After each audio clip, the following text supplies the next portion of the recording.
ఎటువంటి కంటి సమస్యకైనా 100% ఆయుర్వేద పరిష్కారం సంజీవన్ నేత్రాలయ. బంజారాహిల్స్ పోలీస్ స్టేషన్ పరిధిలో ఓ దారుణ ఘటన చోటు చేసుకుంది. జనరల్గా మనం చూస్తున్నాం, ఇప్పుడు చిన్న పిల్లల్ని రకరకాలుగా హింసిస్తున్నారు, లైంగిక దాడులకు పాల్పడుతున్నారు. అది పక్కింట్లో వాళ్ళు, ఎదురింట్లో వాళ్ళు అవ్వచ్చు, లేదంటే స్కూల్లో టీచర్స్ కావచ్చు, క్లాస్మేట్స్ కావచ్చు, కొన్ని సందర్భాల్లో సీనియర్స్ కావచ్చు, కొన్ని సందర్భాల్లో ఇలా రకరకాలుగా, లేదు అంటే కోచింగ్ సెంటర్స్లో కావచ్చు, ఇట్లా చాలా చూస్తున్నాం. బట్ ఈ ఘటన మాత్రం అన్నింటికంటే దారుణం దారుణం దారుణం. ఎందుకంటే కన్న తండ్రే తన 4 ఏళ్ల చిన్నారి మీద లైంగిక దాడికి పాల్పడ్డాడు. 2 నెలల పాటు కంటిన్యూస్గా అమ్మాయి మీద లైంగిక దాడికి పాల్పడ్డాడంట. ఎంత దారుణం, ఎంత ఘోరం.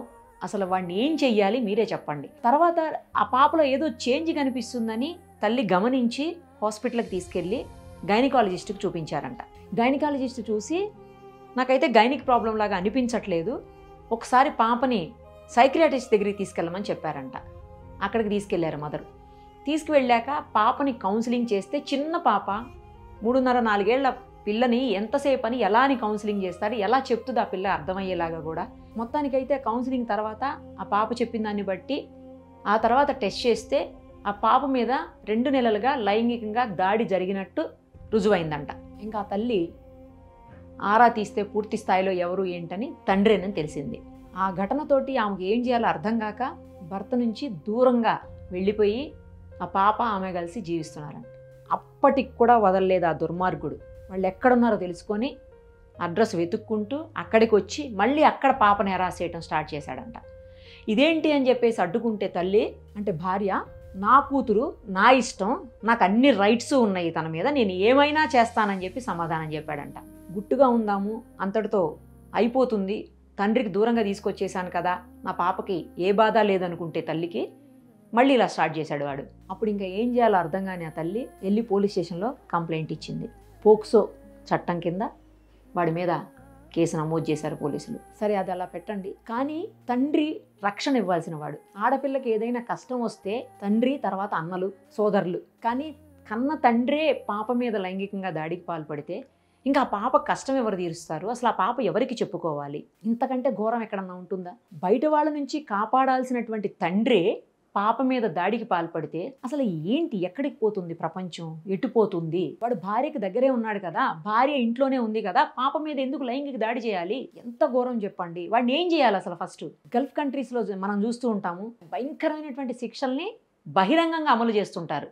వీడి మీద కూడా అలాంటిది ఏదన్నా చెయ్యాలి. ఇక్కడ మన దగ్గర ఏమో టైం పడుతుంది, మన చట్టాలు అలా ఉన్నాయి, టైం పడుతుంది, అప్పటికి ఏం జరుగుతుందో తెలియదు. కానీ చిన్న పాప చెప్పలేనటువంటి పరిస్థితి. మొన్న ఈ మధ్యనే నేను మూవీలో చూశాను, బాలకృష్ణ గారి మూవీ, అది భగవంత్ కేసరి. ఆ మూవీలో బాలకృష్ణ హీరో, తర్వాత హీరోయిన్ ఏదో ఇష్యూలో పోలీస్ స్టేషన్కి వెళ్తారు. ఆ పోలీస్ స్టేషన్కి వెళ్ళినప్పుడు కరెక్ట్గా అదే టైంలో ఒక చిన్న పాపను తీసుకుని వేరే వాళ్ళు వస్తారు. ఏంటంటే ఇట్లా లైంగికంగా దాడి చేశారు, సమ్ ఆటో డ్రైవరో ఎవరో లైంగికంగా దాడి చేశారని చెప్తారు. ఇమీడియట్గా పాప ఏ స్కూల్లో చదువుతుందని చెప్పేసి హీరో ఆమెను తీసుకొని స్కూల్కి వెళ్తాడు. వెళ్ళి ఆ స్టేజ్ మీద అక్కడ ఏదో ప్రోగ్రామ్ అవుతూ ఉంటుంది, ప్రిన్సిపల్ని దించి స్టేజ్ మీద నుంచి, నేను ఒక 2 నిమిషాలు మీతో మాట్లాడతాను అందరితో అని చెప్పేసి ఆయన మాట్లాడతాడు అక్కడ. అప్పుడు చెప్తాడు, చూడండి అమ్మా, మీరు ఏం చేసినా సరే, అంటే మీకు నచ్చనిది ఏదైనా జరిగినప్పుడు, మీ ఒంటి మీద వేరే వాళ్ళు ఎవరన్నా చెయ్యి వేసినప్పుడు అది ఏ పార్ట్లో వేస్తున్నారనేది చూడండి ఫస్ట్. అది చూసుకుని ఆ తర్వాత ఏది అయినా సరే ఇమ్మీడియట్గా వెళ్ళి మీ తల్లికి చెప్పండి. ఇక్కడ పడితే అక్కడ చెయ్యి వేసిన వాళ్ళు, వెయ్యగూడని చోట చేతులు వేసిన వాళ్ళు మీ బ్రదర్ అయినా, లేకపోతే పక్కింటోళ్ళైనా, ఆటో డ్రైవర్ అయినా, బస్సు డ్రైవర్ అయినా, మీ క్లాస్మేట్ అయినా, మీ సీనియర్ అయినా, మీ టీచర్ అయినా, చివరికి మీ ఫాదర్ అయినా, ఎవరైనా సరే వెళ్ళి వెంటనే మీ మదర్కి చెప్పండి అని చెప్తారు. అలాంటి ఎడ్యుకేషన్ రోజు ఇవ్వండి స్కూల్లో. ఎప్పుడో ఒక్కసారి చెప్పటం కాదు, ప్రతిరోజు పాఠంలాగా చెప్పండి పిల్లలకి అని చెప్తాడు ఆయన. అందులో అది నిజమేనేమో అనిపిస్తుంది. చిన్నపిల్లలకు డైలీ క్లాసులో మిగతా పాఠాలు ఎలా చెప్తారో, టీచర్స్ లెసన్స్ ఎలా టీచ్ చేస్తారో, సేమ్ అలాగే వాళ్ళ మీద దాడి జరిగినప్పుడు, లేదా వాళ్ళకి ఏదైనా నచ్చనిది జరిగినప్పుడు, లేదా వాళ్ళ మీద చేతులు వేసినప్పుడు వేరే వాళ్ళు, ఇమ్మీడియట్గా తల్లికి లేదా టీచర్కి చెప్పేలాగా. టీచర్ మేల్ అయితే చెప్పలేమనుకోండి, అది వేరే విషయం. టీచర్ ఆల్మోస్ట్ చిన్నపిల్లలందరికీ లేడీసే ఉంటారు టీచర్స్.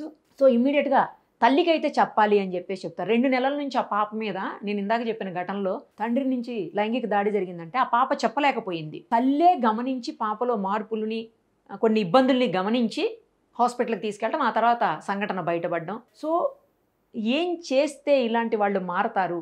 ఎందుకు ఇంత దారుణంగా ప్రవర్తిస్తున్నారు? కన్న కూతురు నీ రక్తం పంచుకు పుట్టింది కదా బిడ్డ, నీ రక్తమాంసాలు పంచావు కదా పిల్లకి. అలాంటి పిల్ల మీద దాడి చేయడానికి నీకు చేతులు ఎలా వచ్చాయి? నీకు అసలు మనసు ఎలా అంగీకరించింది? నువ్వు మనిషివేనా? అసలు చెప్తుంటేనే నాకు ఒక రకమైన బాధగా ఉంది. మరి ఆ తల్లి ఎలా భరించిందో, వాడిని ఏమీ చేయకుండా ఎలా వదిలేసిందో నాకు అర్థం కావట్లేదు. అంటే బయటికి రాకూడదని చెప్పేసి ఆ వివరాలు ఏమీ కూడా పోలీసులు వెల్లడించలేదు బయటకు. పేపర్లో అయితే న్యూస్ వచ్చింది కానీ పోలీసులు అయితే వెల్లడించలేదు. కానీ ఆలస్యంగా వచ్చింది అది కూడా. ఆమె అప్పటికీ చాలా కాలం భరించి ఆ తర్వాత కేసు పెట్టింది భర్త మీద. ఇది ఇంత దారుణంగా ప్రవర్తిస్తున్నారు మనుషులు. అసలు మనుషుల పశువులా అర్థం కావట్లేదు. మనం గతంలో కొన్ని వింటుంటాం, పాము తన పిల్లని తానే చంపుకుంటుంది, తన గుడ్లు తానే తింటది అని చెప్పేసి. ఇది కూడా అదేనేమో, అదే బాపతలాగా అనిపిస్తుంది. కఠినమైన శిక్షలు ఇమ్మీడియట్గా అమలు చేయాలి ఇలాంటి వాళ్ళ విషయంలో. అలా చేస్తేనే ఉన్నాయి, చట్టాలు అయితే ఉన్నాయి, కఠినంగానే ఉన్నాయి. కానీ ఇమ్మీడియట్గా శిక్షలు పడితే చాలా చోట్ల చూస్తున్నాం మనం. అప్పుడు ఇలాంటివి జరగకుండా ఉంటాయి. 16 నెలల పసిపాపం చేశారు వరంగల్లో. ఆ కేసులో శిక్ష పడింది అనుకోండి యావజ్జీవం, అది తర్వాత విషయం. 70-80 ఏళ్ల ముసలావిడి మీద కూడా చేశారు. కాకపోతే ఈ కేసులు అన్నీ కూడా వేరే వాళ్ళు చేసినవి అనమాట. అంటే సొంత తండ్రి చేయలేదు, ఇవి వేరే వాళ్ళు ఎవరో చేసినవి. కానీ ఇదేం దారుణం, సొంత తండ్రే కూతురు మీద దాడి చేయటం అమానుషం కదా. ఇంతకంటే భయంకరమైన ఘటన ఇంకోటి ఉంటుందని నేను అనుకోవట్లేదు అంత చిన్నపిల్ల మీద. మారండి, ఎందుకు ఇలా చేయటం, ఎందుకు, ఏం చేద్దామని, ఏం సమాజానికి ఏం మెసేజ్ ఇస్తున్నారు, ఇంట్లో వాళ్ళకి ఏం మెసేజ్ ఇస్తున్నారు? అంటే తల్లికి ప్రతి క్షణం పిల్లల్ని కనిపెట్టుకునే ఉండాలా ఇంట్లో? బయటికి వెళ్ళే పరిస్థితి ఉండదు ఆ తల్లి. దయచేసి ఇలాంటి వాటిల్లో పోలీసులు కూడా స్పీడ్గా యాక్షన్ తీసుకోవాలి. త్వరగా ఛార్జ్షీట్ వేసేసి వాళ్ళని ఎంత వీలైతే అంత తొందరగా విచారణ చేసేసి కోర్టుల్లో కూడా శిక్ష వేస్తే, ఆ శిక్షలు కూడా భయంకరంగా ఉంటే ఇంకొకళ్ళు అలాంటివి చేయడానికి బహుశా భయపడతారేమో అట్లీస్ట్. అప్పుడైనా కొంతమంది చిన్నారులు ఇలా బలి అవ్వకుండా, ఎందుకంటే ఆ ఏజ్లో ఆ పిల్ల అలా జరిగింది అంటే ఒక ట్రామాకి వెళ్ళిపోతారు పిల్లలు. చాలా కాలం పాటు అసలు మగవాళ్ళని చూస్తేనే భయపడిపోయే పరిస్థితులు వస్తాయి. సో అలా జరగకూడదు అంటే, ఇలా పిల్లల్ని సేవ్ చేసుకోవాలి అంటే ఒకటే మార్గం, కఠినమైన శిక్షలు ఫాస్ట్గా అమలు చేయాలి. అలాంటివి గనక చేస్తే ఇలాంటి ఘటనలకి కొన్నింటికైనా కనీసం చెక్ పెట్టే అవకాశం ఉంటుంది. సుమన్ టీవీలో మీ పర్సనల్ అండ్ బిజినెస్ ప్రమోషన్స్ కోసం కింది నెంబర్కి కాంటాక్ట్ చేయండి.